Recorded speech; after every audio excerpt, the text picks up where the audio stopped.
मित्रों, अभी अभी शिवराज जी ने कोई बड़ा यज्ञ कराया लगता है। हर रोज मध्य प्रदेश सुर्खियों में है। कुछ दिन पहले प्रधानमंत्री जी स्वयं आए थे और श्री महाकालेश्वर के वहां महाकाल कॉरिडोर का लोकार्पण कर गए। भगवान महाकाल सदियों से समग्र देश के लिए आस्था का केंद्र रहे। ये उज्जैनी नगरी गुप्त साम्राज्य के समय से भारत की कला का, संस्कृति का केंद्र रही। यहीं से वीर विक्रम की बातों को आज भी बच्चा बच्चा जानता है।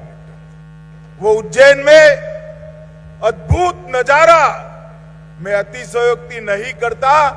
मेरे जीवन में मैंने ऐसा भव्य नजारा नहीं देखा जब महाकाल लोक का लोकार्पण हुआ। प्रधानमंत्री जी ने देश की 130 करोड़ की जनता की ओर से बड़ी श्रद्धा के साथ महाकाल का पूजन अर्चन भी किया। और आज जब भी मैं वो क्षण को याद करता हूं तब याद आता है, कांग्रेसियों ने इतने साल राज किया, ना केदारनाथ का उद्धार किया, ना बद्री धाम का, ना उज्जैन का, ना काशी विश्वनाथ का। उन्होंने भारत की सांस्कृतिक विरासत को खस्ता हाल में डाला था। प्रधानमंत्री जी ने तुष्टीकरण की राजनीति का त्याग कर धड़ल्ले से हमारे सभी मान बिंदुओं का सम्मान किया और उनको सदियों सदियों तक श्रद्धा से लोग देखने आए। इस प्रकार के वातावरण की निर्मित की। मित्रों, आज मैं यहां पर ग्वालियर में आया हूं। मैं ग्वालियर में आया हूं तब सबसे पहले महाजी सिंधिया की वीरता को प्रणाम कर नमस्कार करना चाहता हूं। शिवाजी महाराज ने जो स्वदेश का, स्वराज का मंत्र जगाया था, पूरे उत्तर भारत में अनेक यातनाएं और कष्ट वेठकर, झेलकर महाजी सिंधिया ने उसको आगे बढ़ाने का काम किया था। मैं भारतीय जनता पार्टी का कार्यकर्ता बड़े बचपन से हूं। यही भूमि की दो विभूति श्रीमंत विजया राजे सिंधिया जी, राजमाता जी, और हमारे कुशा भाऊ जी, भारतीय जनता पार्टी का छोटे से छोटा कार्यकर्ता भी श्रीमंत विजया राजे जी को और कुशा भाऊ जी को कभी भूल नहीं सकता। अनगिनत उपकार ये दोनों महान विभूतियों का भारतीय जनता पार्टी और भारतीय जनता पार्टी की पीढ़ियों के कार्यकर्ताओं पर पड़े। अटल जी ने भी इसी भूमि को अपनी कर्म भूमि बनाया और अटल जी ने समग्र देश के अंदर पहली बार भारतीय जनता पार्टी के प्रधानमंत्री बनकर आज एक संदेश दिया था कि भाजपा की सरकार कैसी हो सकती है। राजमाता विजया राजे सिंधिया एयरपोर्ट का भूमि पूजन आज हम सब ने मिलकर किया है।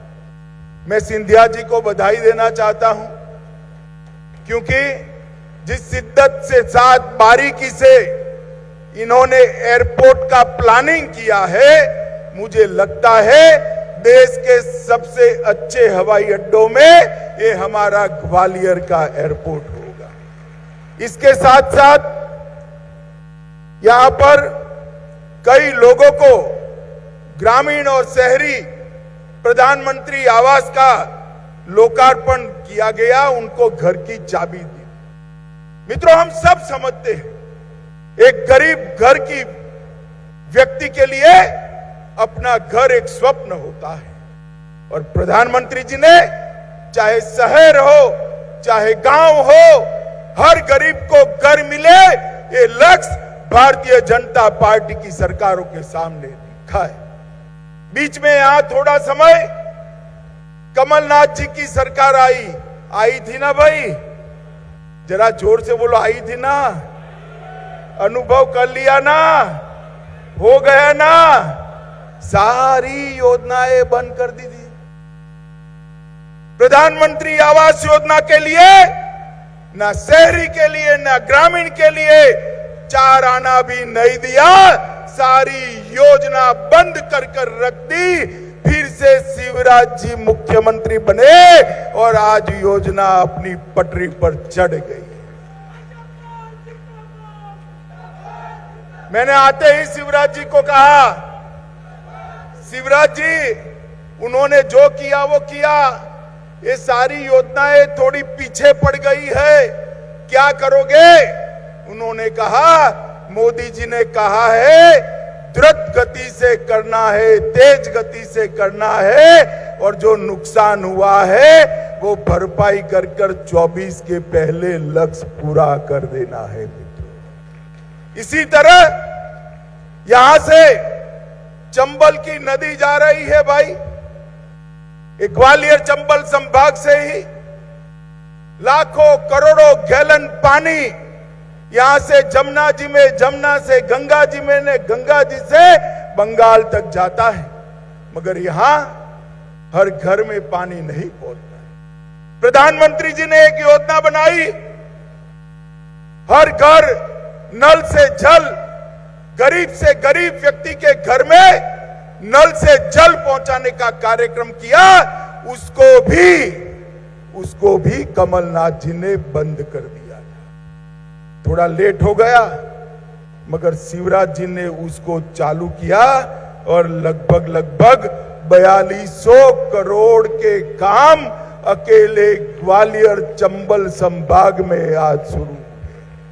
मित्रों, जो एयरपोर्ट बना है, 25,000 वर्ग मीटर का बिल्टअप एरिया, 1,60,000 पैसेंजर से 11 लाख पैसेंजर का क्षमता का विस्तार, 2.5 गीगावाट सोलर पावर के साथ ग्रीन एनर्जी से संचालित एयरपोर्ट और एक साथ 1400 से ज्यादा यात्री को चढ़ाने की और उतारने की व्यवस्था यहां पर बनी है। इसके साथ साथ यहां कार्गो टर्मिनल भी बना है, जो ग्वालियर चंबल संभाग के सभी एमएसएमई का, लघु उद्योगों का माल, उनका उत्पाद पूरे विश्व के अंदर भेजने के काम आएगा, जिससे इस क्षेत्र में रोजगारी भी बढ़ेगी और इस क्षेत्र के अंदर बहुत तेजी से विकास होगा। आप सभी चाहते थे या नहीं चाहते थे कि अयोध्या में भव्य राम मंदिर का निर्माण हो? जरा जोर से बोलिए, चाहते थे या नहीं चाहते थे? एक कांग्रेस की सरकारों ने कभी नहीं किया। हमें ताने लगाते थे, मंदिर वही बनाएंगे, तिथि नहीं बताएंगे। मोदी जी ने आपने प्रधानमंत्री बनाया दूसरे टर्म में, और तुरंत ही एक भी बूंद रक्त बहाए बगैर भव्य राम मंदिर का शिलान्यास करने का काम किया है मित्रों। और अपने जीवन काल में ही हम एक भव्य आकाश को छूने वाला राम मंदिर अयोध्या की वही भूमि पर देख पाएंगे। ये संभव मोदी जी के कारण कि धारा 370 हट नहीं सकती थी। मोदी जी का ही दृढ़ संकल्प और मनोबल है कि 5 अगस्त 2019 को धारा 370 से हमारे संविधान से उखाड़ कर फेंक दिया और वो कश्मीर भारत माता का मुकुट बनकर हमारे सामने। राजपथ कर्तव्य पथ में परिवर्तित हुआ। कई सारे ऐसे काम जो कभी नहीं हो सकते थे, मोदी जी ने किए हैं। आप सभी का 3-3 टीका लग गया है या नहीं लग गया है? भाई जरा बताओ, लग गया है या नहीं लग गया है? एक पैसा भी देना पड़ा है? इतने बड़े देश में 224 करोड़ टीके लगाने का काम नरेंद्र मोदी जी ने टेक्निक के आधार पर किया, टेक्नोलॉजी के आधार पर किया। और टीका लगाते ही 10 सेकंड में मोदी जी की मुस्कुराती हुई फोटो वाली रिसीट भी आ जाती थी ना भाई।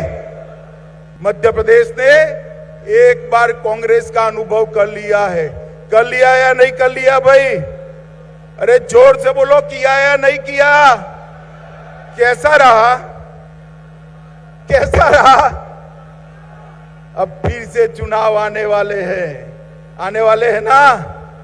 गलती मत करना, मोदी जी पर भरोसा रखकर कमल के निशान पर बटन दबाकर भारतीय जनता पार्टी की सरकार। बहुत बहुत धन्यवाद श्रद्धेय गृह मंत्री जी।